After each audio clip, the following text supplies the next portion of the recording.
नहीं रहे रतन टाटा। 46 साल की उम्र में मुंबई में निधन, शोक में देश, क्यों अधूरी रह गई मोहब्बत। अब कौन होगा वारिस, किसके नाम होगी टाटा कंपनी। इस समय पूरे देश भर में शोक की लहर। भारत के दिग्गज उद्योगपति रतन टाटा का निधन बुधवार की शाम को हो गया है। उन्होंने मुंबई के ब्रीच कैंडी अस्पताल में अंतिम सांस ली। रतन टाटा 46 साल के थे। पिछले कुछ दिनों से उनकी तबीयत खराब थी। रतन टाटा का नाम भारतीय उद्योग जगत में एक ऐसा नाम है जिसे किसी परिचय की आवश्यकता नहीं।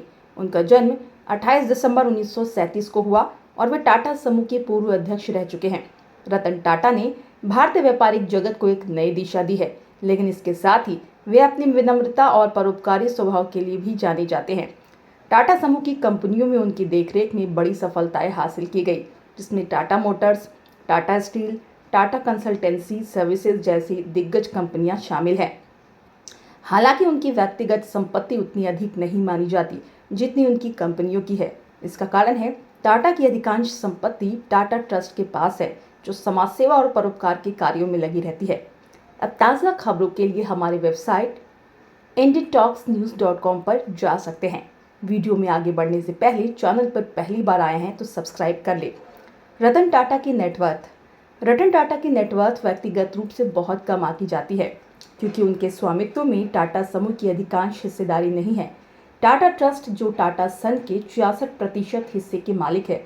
रतन टाटा की व्यक्तिगत संपत्ति लगभग 8300 करोड़ रुपए मानी जाती है, लेकिन टाटा समूह की समग्र संपत्ति इससे कहीं अधिक है।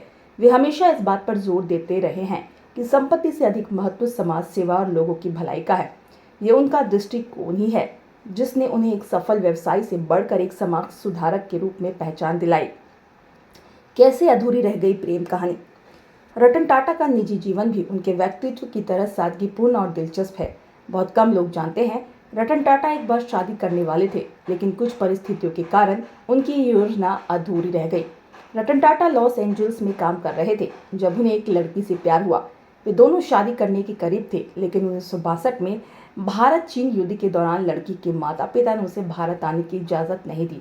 इसी समय रतन टाटा की दादी का तबीयत भी खराब हो गई थी, जिससे वे भारत लौट आए। इसके बाद ये रिश्ता उन्होंने खत्म किया और इसके बाद ये रिश्ता समाप्त हो गया और रतन टाटा ने जीवन भर अविवाहित रहने का फैसला लिया।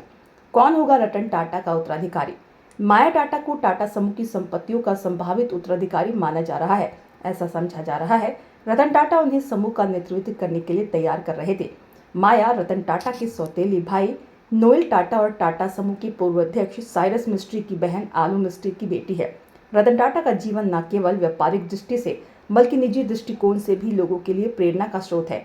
उनकी सरलता, परोपकार की भावना और समाज के प्रति उनकी जिम्मेदारी का बोध उन्हें भारत के महानतम व्यक्तियों में शुमार करता है।